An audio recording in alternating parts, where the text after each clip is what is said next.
नमस्कार विद्यार्थी मित्रों, you have studied about the balancing chemical equation. But if any equation is unbalanced, firstly that unbalanced equation is converted into the balanced equation. कारण reaction होत असताना अनबॅलन्समध्ये जर आपण दाखवले, इनबॅलन्समध्ये जर दाखवली तर रिॲक्शन होणार नाही आहे. की समजा आपण एक्झाम्पल घेतलेलं आहे की H2SO4 आणि सोडियम हायड्रॉक्साईडचं जर एक्झाम्पल घेतलं, NaOH प्लस H2SO4ची रिॲक्शन जर घेतली तर याच्यामध्ये NaOHचे किती ॲटम घ्यावे लागतील आणि H2SO4चे किती ॲटम घ्यावे लागतील, त्यांचं जर फिक्स प्रपोर्शनमध्ये जर आपण हे एलिमेंट मॉलिक्यूल घेतले तरच there is the reaction takes place between them, otherwise not. मग if any equation is unbalanced, firstly it is converted into the balance equation. But how will convert the balance equation? There are some steps are necessary to balance the chemical equation. मग which steps are necessary to balance the chemical equation? की नेमक्या balance करत असताना आपण कोणतीही गोष्ट balance करत असताना समजा आपण एक तराजू घेतलेले आहे आणि तराजूच्या एका पारड्यामध्ये आपण काय टाकले, 1 किलोग्रॅम काहीतरी टाकलेले आणि 1 किलोग्रॅम टाकलेले आपण आणि दुसऱ्या पारड्यामध्ये काय केलं, आपल्याला बटाटे घ्यायचे आहेत. मग अशा वेळेस आपण काही बटाटे टाकणार, पण ते बटाटे टाकलेलं पारडं खालीवर होत असेल. मग अशा वेळेस आपण दुसरे एक बटाटा घेणार, त्याच्यामध्ये टाकणार. हे कुठपर्यंत टाकणार, जोपर्यंत बॅलन्स होत नाही तोपर्यंत. आणि ज्यावेळेस दोन्हीही पारडे बॅलन्स होतील then you can see that this is balanced. त्याच वेळेस आपलं बॅलन्स झालं असं म्हणता येईल, माप योग्य झालं असं म्हणता येईल. मग तसंच केमिकल रिॲक्शनमध्ये की रिॲक्टंट जर असतील, when 2 or more substances are combined together there is the formation of the product. पण हा प्रॉडक्ट फॉर्म होण्यासाठी त्याच्यामध्ये ही रिॲक्टंट आपल्याला प्रपोर्शनमध्ये घ्यावे लागतील. मग ते मॉलिक्यूलच्या फॉर्ममध्ये प्रपोर्शन घ्यावे लागतील. मग which step are necessary to balance the chemical equation, की कोणत्या स्टेप आहेत की आपल्याला इक्वेशन बॅलन्स करायचं आहे. मग दिलेल्या स्टेप जे आहेत ना त्या अगोदर आपल्याला माहीत असणं आवश्यक आहे. Firstly the given equation in the form the word equation. दिलेलं जे काय वर्ड इक्वेशन आहे आपल्याला एक्झाममध्ये दिलेलं असतं की balance the following chemical equation. मग काय काय दिलेलं असतं की sodium hydroxide react with the sulphuric acid किंवा sodium hydroxide plus sulphuric acid there is the formation of the sodium. जे काय दिलेलं रिॲक्शनचं नाव सांगतो मी त्याच्यामध्ये की sodium hydroxide react with the H2SO4 there is the formation of the sodium sulphate and plus water is form. म्हणजे रिॲक्शन दिलेली असेल आपल्याला की देर is the reaction takes place between the sulphuric acid and the HCl दिलेला असेल किंवा sodium H2SO4 दिलेला असेल. कोणाबरोबर, सोडियम हायड्रॉक्साईड. की sodium hydroxide react with the sulphuric acid and there is the formation of sodium sulphate plus water is formed. हे असं आपल्याला केमिकल रिॲक्शन दिलेलं असेल एक्झाममध्ये. मग आपण हे बॅलन्स आपल्याला माहीत नाही असं वर्ड इक्वेशन जर आपण घेतलं तर it is balanced or unbalanced you can not explain about it. मग हेच जर आपल्याला इक्वेशन बॅलन्समध्ये लिहिलं, आपल्याला अनबॅलन्स्ड दिलं आहे की बॅलन्स्ड दिलेलं आहे आपल्याला माहीत नाही आहे. मग सुरुवातीला काय करायचं, which step is necessary to balance the chemical equation. The first is the किंवा केमिकल रिॲक्शन. इथं केमिकल इक्वेशन दिलं असेल किंवा केमिकल रिॲक्शन दिलं असेल. जनरली इथं रिॲक्शन देतात कारण रिॲक्शन दिल्याशिवाय इक्वेशन तयार होऊ शकत नाही आहे. मग sodium hydroxide react with the sulphuric acid plus sodium sulphate and water. जर असं वर्ड इक्वेशन, हे कोणतं इक्वेशन दिलं आहे आपलं, word equation, word chemical equation दिलं आहे. मग firstly the first step is that this word equation is converted into the chemical equation. आणि केमिकल इक्वेशन कशाला म्हणतो आपण, किंवा केमिकल इक्वेशन हे कशाला म्हणतो आपण, केमिकल रिॲक्शन किंवा representation of the chemical reaction with the help of the molecular formulae or symbol is known as the chemical equation. मग याचं मॉलिक्युलर फॉर्म्युले काय असतील ते सुरुवातीला this word equation is converted into the chemical equation किंवा chemical reaction. मग sodium हायड्रॉक्साईडचा molecular formula माहीत असणं आवश्यक आहे आपल्याला. What is the molecular formula of the sodium hydroxide. The molecular formula of the sodium hydroxide is NaOH plus sulphuric acid is H2SO4. Reaction लिहित असताना आपल्याला मॉलिक्युलर फॉर्म्युले माहीत असणं आवश्यक आहेच. कारण मॉलिक्युलर फॉर्म्युला जर चुकला तर तुम्ही किती वेळ बॅलन्स करण्याचा प्रयत्न केला तर रिॲक्शन बॅलन्स होणार नाही. म्हणून आपल्याला दिलेल्या एलिमेंटचे सिम्बॉल माहीत पाहिजेत, ॲटॉमिक नंबर माहीत पाहिजेत, त्यांचे दिलेल्या सबस्टन्सचे मॉलिक्युलर फॉर्म्युले माहीत पाहिजेत, रिॲक्टंटचे आणि प्रॉडक्टचे पण. देर is the formation of the sodium sulphate. The molecular formula of the sodium sulphate is Na2SO4. लिहित असताना ज्या त्या एलिमेंटचं सिम्बॉल आलं पाहिजे, नाहीतर काही जण असं लिहितात H2SO4. लिहू नका. याच्यामध्ये सल्फरचं सेपरेट रिप्रेझेंटेशन दिसलं पाहिजे, ऑक्सिजनचं दिसलं पाहिजे. ठीक आहे. Sodium sulphate and there is the formation of the water. The molecular formula of the water. This is the first step. First step काय सांगितली की word equation is converted into the chemical equation किंवा chemical reaction. Write the chemical equation from the word equation. म्हणजे पहिली step असेल त्याचं chemical equation लिहिणे. Chemical equation.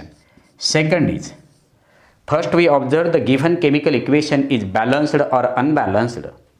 दिलेलं इक्वेशन बॅलन्स आहे की अनबॅलन्स आहे काउंट पाहणे. मग कसं ऑब्झर्व करणे की left side contains the how many number of the sodium, right side contains the how many number of the sodium.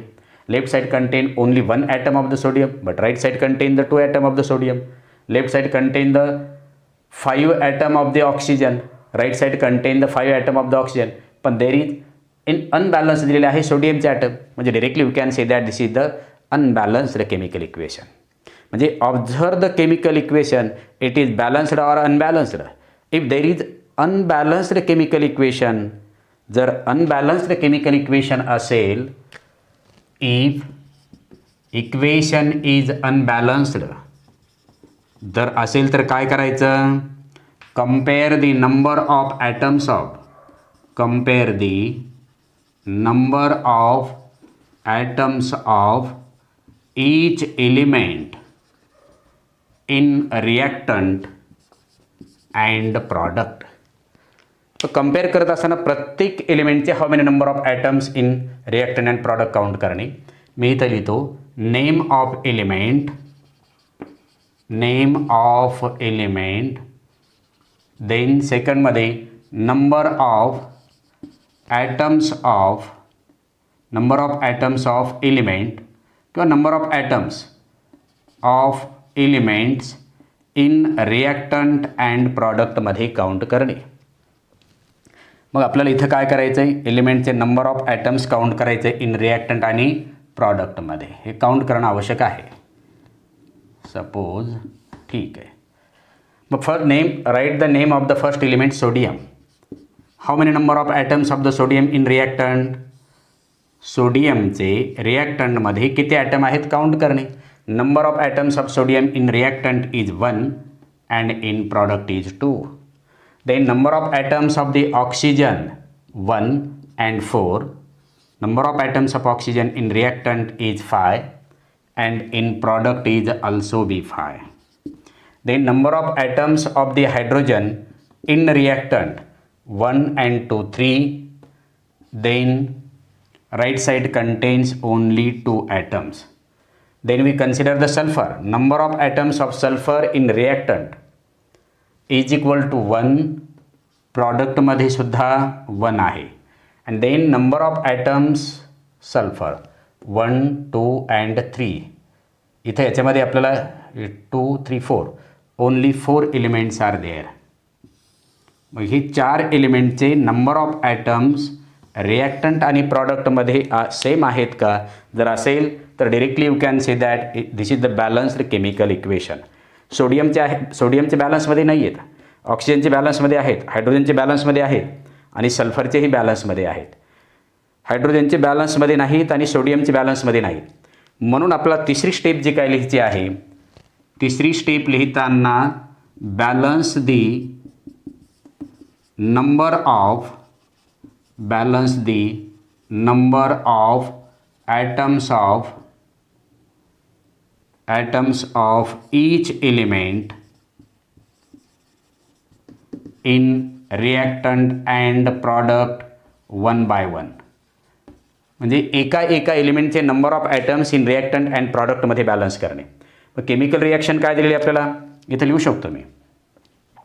की NaOH plus H2SO4 and there is the formation of sodium sulfate Na2SO4 plus H2O. Balance करायचं. मग इथं balance करताना step येतील याच्यामध्ये. सुरुवातीला आपण balance करताना काय करणार, balance the number of atoms of, balance the number of atoms of, कोणाचे बॅलन्स करणार, सोडियम, ॲटम्स ऑफ सोडियम करा balance. When we balance the chemical equation at this time, first we consider you can't change the molecular formula of the any substance in reactant and product. आपल्याला reactant आणि प्रॉडक्टमध्ये जे काही substance आपण molecular फॉर्म्युले लिहिलेले आहेत ना, त्याला बिलकुल चेंज करायचे नाही. बॅलन्स करण्यासाठी जे काही चेंज करायचं आहे ते फक्त कोइफिशियंट चेंज करायचे. You can change the coefficient of the reactants and products for balancing the chemical equation. मग याच्यामध्ये balance the number of atoms of sodium. सोडियमचे बॅलन्स करताना left side contains the 1. Left साईडला जर 1 असेल आपल्याला तर 2 आणायचे. मग यू कॅन चेंज द, इथं लिहू शकता तुम्ही 2NaOH plus H2SO4. There is the formation of Na2SO4 plus H2O. इथं सोडियमचे लेफ्ट साईडला 2 आहेत आणि राईट साईडला पण 2 आहेत. याचा अर्थ सोडियमचे बॅलन्स झालेले आहेत. पण सोडियमचे बॅलन्स करत असताना दुसऱ्या एलिमेंटचे जे काय number of atoms in reactant and product change होतात. मग आपण याच्यामध्ये बघूया ऑक्सिजनचं काय होतं इथे. Second step, number the balance the number of atoms of oxygen. ऑक्सिजनचे बॅलन्स करा. लेफ्ट साईड कंटेन, सुरुवातीला ऑक्सिजनचे बॅलन्स होते पण आता इथं कोइफिशियंट 2 घेतल्यामुळे चेंज झालेले. इथं ऑक्सिजनचे 2 आणि इथं 4 6, पण लेफ्ट साईडला मात्र काय झालेले आहेत, इथं 4 आणि 1 5 म्हणजे 1 कमी आहे. मग इथं बॅलन्स करत असताना राईट साईडला कमी आहे, मग ते बॅलन्स करणार तुम्ही. मग इथं मी लिहिणार 2NaOH plus H2SO4. There is the formation of Na2SO4 plus, आता मी इथं लिहिणार 2H2O. आणि आता चेक करा ऑक्सिजनची. Left side contains how many number of atoms of oxygen, where 2 and 4 6. Right side contains 4 and 2 6. म्हणजे इथं ऑक्सिजन सोडियमचाही बॅलन्स झाला आहे आणि ऑक्सिजनचाही बॅलन्स झालेला आहे. तर balance the number of atoms of hydrogen. Left side contain 2 and 2 4. Right side contain also 4. Automatically number of atoms of the hydrogen will be balanced. Then we count the sulfur. Left side contains the number of atoms of the sulfur is 1 and right side also be 1. Therefore you can say that this is the balancing chemical equation. आणि मग last step तुम्ही as it is लिहू शकता. काय step लिहायची last कोणतीही, right the balanced chemical equation. Balanced chemical equation. पण लिहिण्यापूर्वी हे इक्वेशन बॅलन्स झालेलं आहे की नाही हे चेक करणे. या इक्वेशनवरूनच there are how many atoms of the sodium in left side and right side. Sodium contains 2, also right side contains atom of the sodium is 2. Oxygen, where 2 plus 4 is 6, right side contains 6. Then hydrogen, left side contains the 4 atoms of the hydrogen.